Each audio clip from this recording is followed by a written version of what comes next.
I got that vibe. I got that vibe, that vibe, that vibe keeps me alive. Move your body to the music beat. You gotta do you, I'll do me too. Cause it takes a village, true. And when I help me, I really help you. You help me too, we see each other through, yeah. You help me too, we see.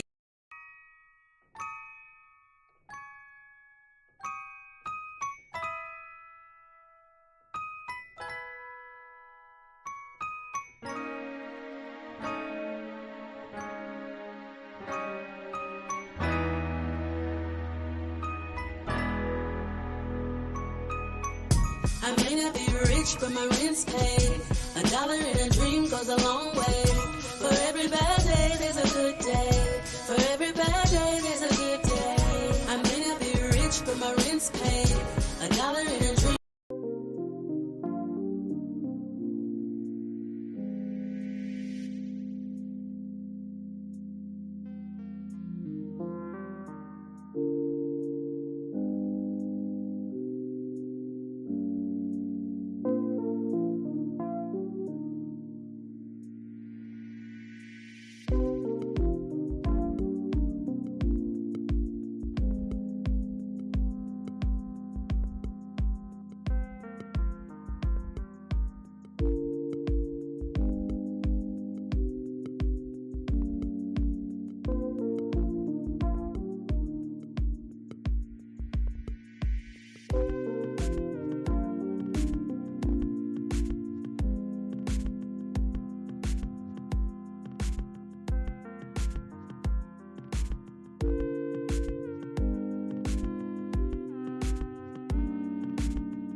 Hello, everybody. How are you today?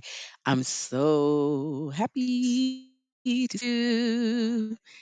I am so excited for so many reasons. Obviously, life is love, right? But I'm happy mostly because um, I woke up to see another day, child. I'm also so excited. I got some work done on my laptop, and at the present moment, it seems to be doing the job. Hi, hi, hi. But anyway, moving on. There are other things going on around the world. That's what we're talking about today. I tell you, y- you know,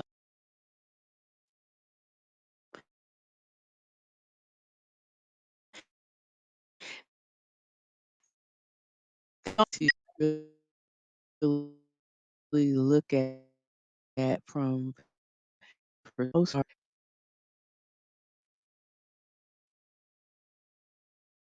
uh,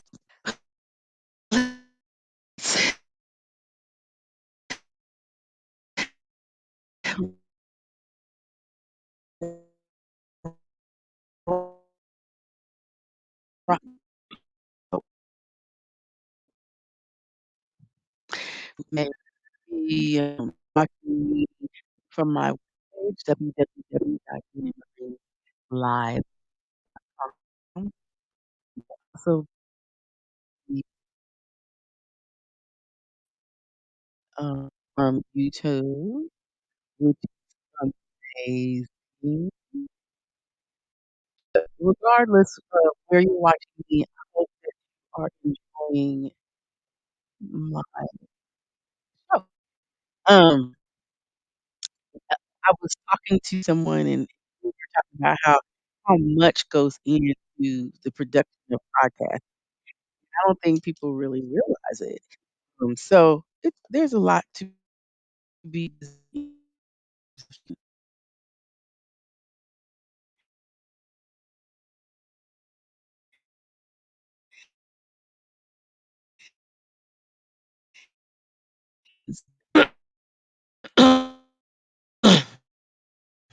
what Instagrams. Wait. Oh Lord and have mercy. Mm, Hello, Instagram. You didn't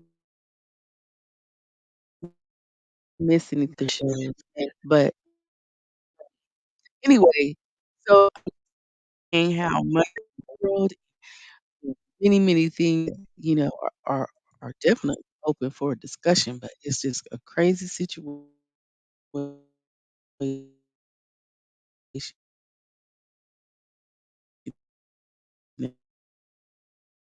in the oh,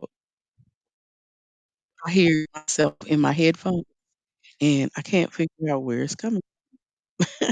I think it's coming from there's a lot of latency well, I say that I'm recording and then different up to see how it sounds, how I look, and all that good stuff. You seeing my background. Hey. I try to make sure it's all good. Let me make sure I can mute this. I hope it's muted over here.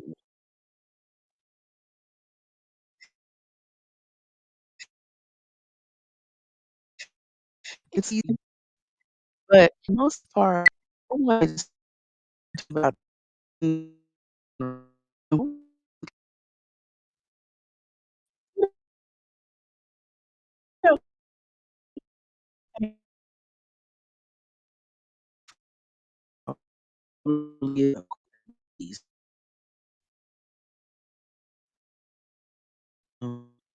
are how the Food and Drug Administration can put all these weird labels on our food that really talks about sugar or that's talking about sugar or seasonal because we can't pronounce it, right? So unless you look it up, You just don't know what is real. So that being said, that was one of the things that I just kinda wanna because I feel like if it has anything sweetness, it should be labeled sugar. If it's labeled sugar, then at least we see we're able to know if we wanna eat it, we should eat it. I think that it's very difficult when as it is, when you start thinking about limitations, when you think of diet, you think of a limitation, right? You're like, "Okay, if I'm on a diet, that means I can't have something." And then immediately, some of us shut down. Now, it is a mindset. It definitely is a mindset. I know that one of the scenarios where you're basically kinda like just myself off to certain things and just really go in a place where I was to drink and sleep.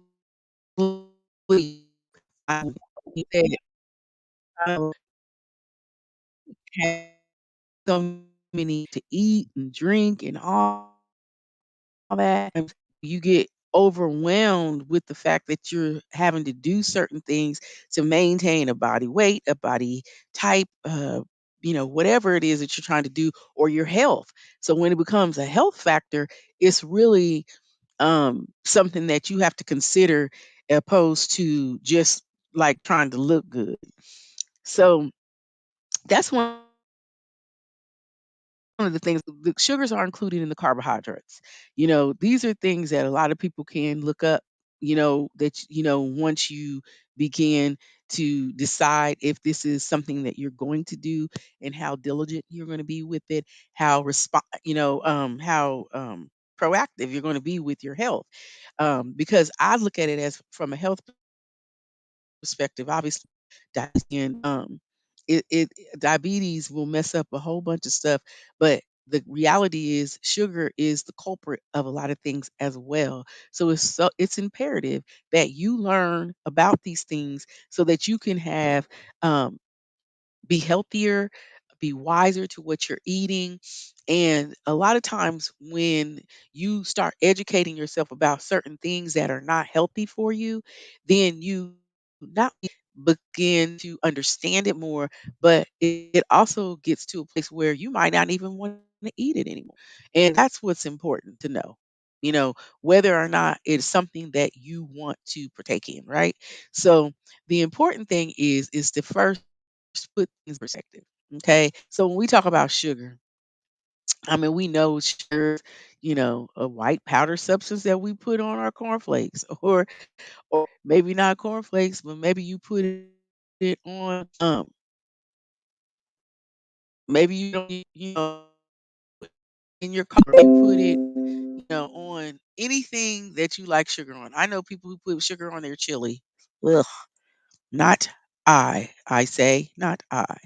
But anyway, with being said, it's so important to make sure that you educate yourself about what you're eating.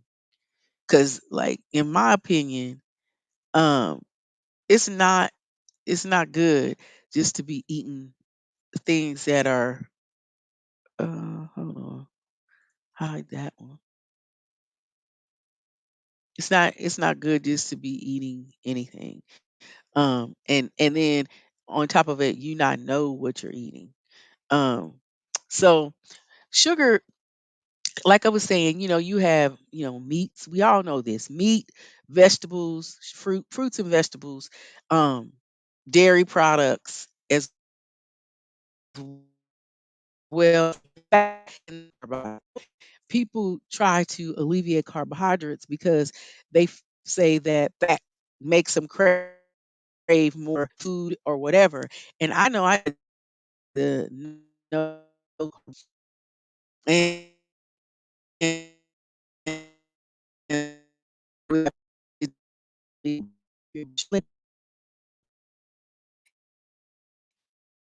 you know,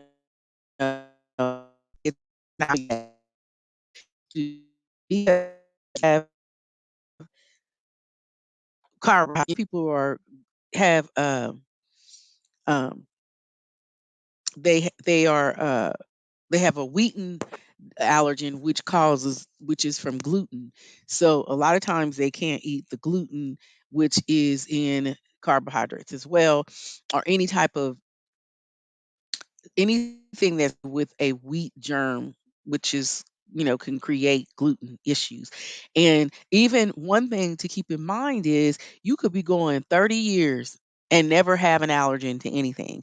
And all of a sudden wake up one day and bam, you can no longer eat it. So, if you notice that you're having problems after eating something, especially like I said, that has gluten in it, which gluten comes from anything that might have a wheat product in it. And again, these labels, now we are in 2023, Food and Drug Administration. Y'all need to get it together. There's no reason why y'all hiding stuff from us. You need to just tell us what's up. And then people can choose whether or not they want to eat it. Now we know that you're getting some kickbacks. Don't even tell us that you're not. We know you're getting kickbacks from these companies that are actually that you're leaving stuff on in my ear back here. Oh, I know what it is. The glasses are stuck on my hair. Oh, too much. Okay. But anyway, one of the things, and I'm sorry, y'all, that voice, the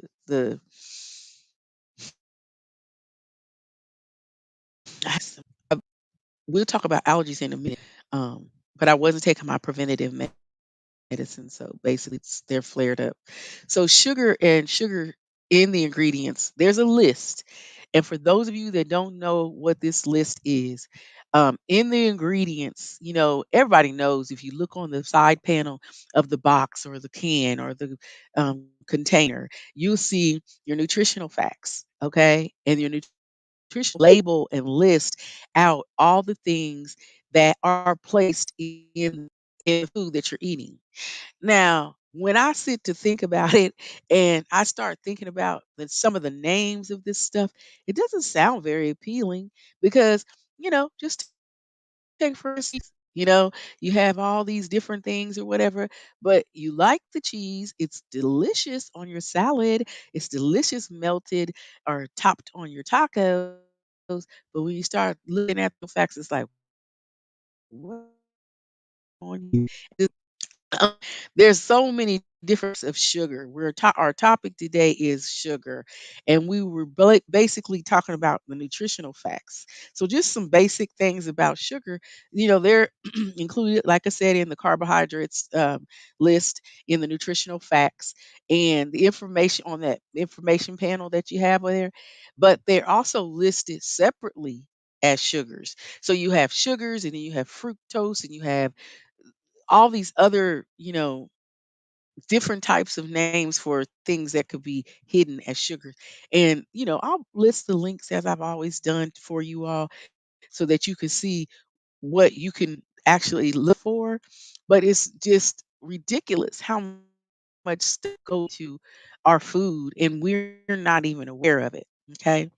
So I know that it's a lot of stuff that we have to be accountable for, but there's like food standard codes, specifics that are added sugars that must be listed. Now, the reality is they got to list it, but what I'm saying they should do is say sugar, you know?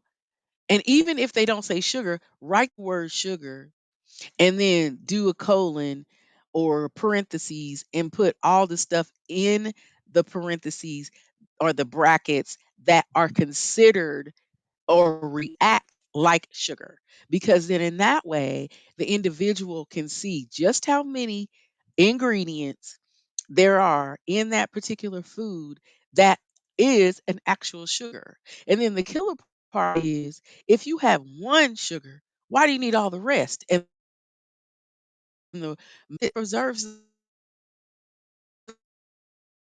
food. So carbohydrates, they're broadly classified in the nutritional facts and the nutritional understanding. Um, and when you learn about nutrition, You have different names for everything, and I won't bore you with those because half of them I can't pronounce. But with that being said, it's important to learn about them so that you're understanding what you're putting in your body. I mean, this is all you have, right? So you got to protect your skin, your teeth, your nails, your hair, all that. And if you know this stuff is breaking down, it might be because you're eating something you aren't aware of and that it's not interacting well with your body. Um, I don't even know how to say it, but monosaccharides, monosaccharides and disaccharides are otherwise known as sugars. Like, see, like, why is that? Is it called something that you can't even pronounce? Polys or sugar alcohols are actually their sugar alcohols are found in fruits and they're natural. Okay. They react a little bit different. I mean, let's say you eat a banana, it's going to affect your blood sugar, but you might eat a plum or a pear and it will affect your blood sugar, but it may not make it go up as quickly or at all, depending. So there's different ways to get an idea of that. But fruits, uh, like the natural alcohols that are found in fruits are also found in some chewing gums. So, there's a lot going on here. Okay. And we got to be aware, one of the things that beet sugar. So you could do natural things like beet sugar, fruit like date sugar, juice, sugar, sugar and is in juice, in grapes. It's like a juice from the grapes. Cane sugar, there's black strap molasses, brown sugar, cane sugar, sugar extract, castor sugar, coffee sugar crystals. There's golden syrup, icing sugar. I mean, it's kind of scary to me. And I think, I do these topics to kind of help myself go through certain things because I love chocolate. Oh my gosh. And they have the natural chocolate that you taste that doesn't have any sweetener in it that can curb the chocolate desire.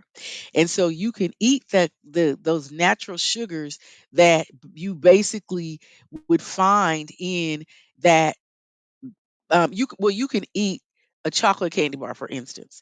Of course, it has some type of chocolate in it, but it also has all these other sugars that we're talking about that create havoc on your body. Okay, so with that, you want to make sure that when you're adding or eating any of this, that you are trying to be as natural as possible. So a couple things. The naturalist way is to go directly to a plant or something that is very pure. So stevia is a plant that is known for producing a sweet taste. The one thing about stevia though is that when you eat it or taste it, the only reason why I don't really like it particularly in my coffee is that it turns bitter. And so some people can get past that and then like, no big deal. So if you're trying to reduce your sugar intake and you can muster up enough to drink it, then you're going to be fine. Um, some people mix it, like maybe you put 1 pack of stevia and 2 packs of sugar in the raw. I happen to like sugar raw. It's less concentrated. I mean, it still does a sugar thing with you,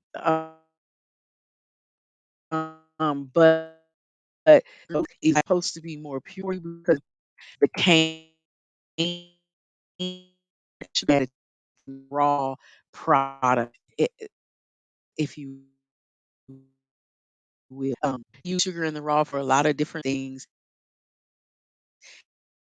You have to burn a little bit of sugar to actual coffee, and then as you're reducing your intake on regular sugar, you and because when you use sugar raw, it basically I feel I guess I feel that at least it's natural you could use it. It's a common misconception that some people all because it's brown and the crystals are really coarse and thick that it's brown sugar. But um and they're well that that it's like a brown like it is that like sugar in the raw and brown sugar are the same and they're not. Now, it's also a misconception, as I just gave you, that it's good for you. You know, raw sugar contains 99% sucrose and through even though there's minerals within it. Now that's where I talk about it being like the more natural for you. It has minerals in it. Um, their health effects are almost negative, unfortunately. As I personally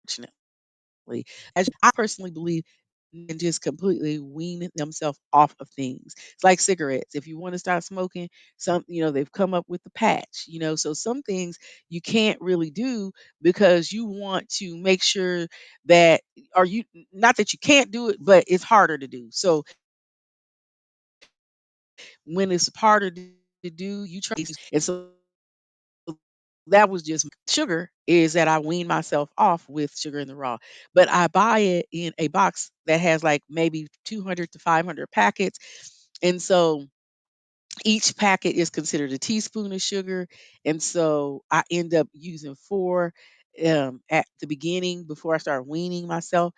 Um, and then now I'm down to two, and I use a teaspoon, a packet of stevia. So I'm just getting there because it's just like if you have a pet, you can't just change their dog food. You have to wean them off. So you put a little bit of this and a little bit of that, and you put the dog food that they're used to and the dog food that you're going to give switch them to, and you start weaning them off. Same concept with that. Um, there's some alternate sweeteners like people use agave a lot, and agave is just as bad. It's really, really bad. But it could be one of the weaning types of ingredients that you use as you start to wean. But it right now, if we had at the obey this things, yeah, that he doesn't have that. He said we all from to half and now none, and he feels so much healthier. And that's one of the things I was getting ready to say. I went on a cruise back in October, and even though I lost weight, I was just astounded that the world had gotten bigger. And it's not that I'm fat shaming. I was just kind of astounded by the increase, and I get it. We love to eat. We love certain things. But obesity, sorry, has increased over time in countries like Australia and New Zealand, but it is it has so many factors that are involved, and the fact that sugar intake have has decreased while obesity continues to increase. So some people don't believe that sugar is a factor, but reality is there's, like I said, so many factors. I mean, so for some people, it is sugar.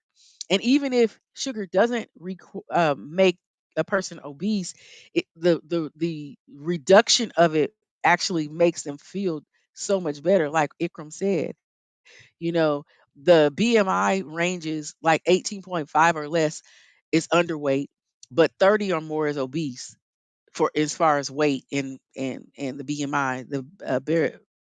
Is that BMI? I was gonna say barometric, but that's what determines the amount of fat in your body and your is something body mass index. That's it, body mass index. So current evidence basically shows that people with a BMI of less than that or higher than the 25 are more likely to die prematurely. So if you're too small on that BMI or too large on that that BMI, it's imperative that you start taking note and make sure that you're not eating too much sugar, you're not eating too many fats. We have other food groups that we have to concern ourselves with, but I don't care what anybody says. For those of us that have diabetes and hypoglycemia and hypo and hyper, you have to be very cognizant of what you're putting in your body when it comes down to sugars and things like that. Just be aware. It's just so unfortunate. It's even said that um, even though the body mass index is not a perfect measurement, you know, it it can't necessarily differentiate between your muscle mass and your body fat. Not necessarily, but um, it can, and it does overestimate sometimes the body fat content of the bodybuilders and high performance sports people. So it kind of can overestimate theirs because they have so much muscle that sometimes their fat index in the body mass is kind of done a little bit differently because the muscle somehow balances out that fat. But I'm just talking about sugar, don't know about anything. Obesity, increase the risk of so many chronic diseases, conditions, and including insulin resistance. There's a lot of things: high blood pressure, heart disease, stroke. Some cancers are related, gout, and sleep apnea. So it's so important. And then when you get into these types of things, you know, um, your body can start to make more mucus in your body, which that mucus is part of why allergies and sinusitis, different things happen because influx of acid reflux, which is caused by mucus which causes mucus. It's kind of like the foam on the beer, the acid reflux, and so the mucus is kind of what is coming because of the foam on the beer, right inside of you. Important process with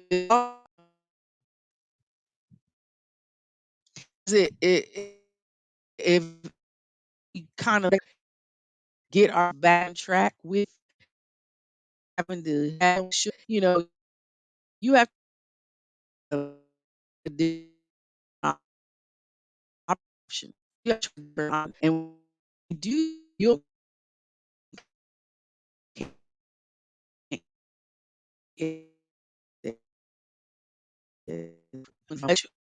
or even though sugar may not be the culprit, what it does is it creates hunger. Like it because you eat too make you extra hungry, more hungry, and then become more hungry um, until you're satisfied. And so that's where the obesity is because it is indicative of the sugar at some point. It is. So the other thing I wanted to talk about, and then we're going to move on to our trending topics, is allergies versus colds. I mean, it's the season. Unfortunately, pollen is everywhere. People are getting colds, and sometimes they're allergies. They don't even know that they have allergies. But basically, symptoms are caused, by your immune system mistaking harmless substances as threats and ongoing into defense mode. So the substances are called allergens. And so those allergens are trying to fight things off, but they can be allergic to pollen and dust mites, pet dander, and mold spores. And allergies are not contagious. So even though a person might sound like they have a cold, and we talk about we come off of COVID, you coughing and hacking, and it doesn't necessarily mean they have a cold, but we do want to be careful. I personally believe I'm wearing my mask, and I do keep it on, when I'm around other people because um, even with my allergies, I don't know if it makes me more prone or sensitive. I know my nose is more open because I have an allergen medicine that I squirt in my nose, and then I have a Zyrtec that I take, and then I take a disc, an Advir disc, which has it has like a pouch, you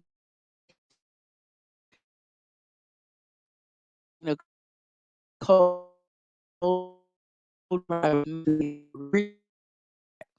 and so in fact, catch a cold because you're too open from your allergy medicines or some of your asthma medicines. Um, that respiratory tract and your immune system gets attacks it.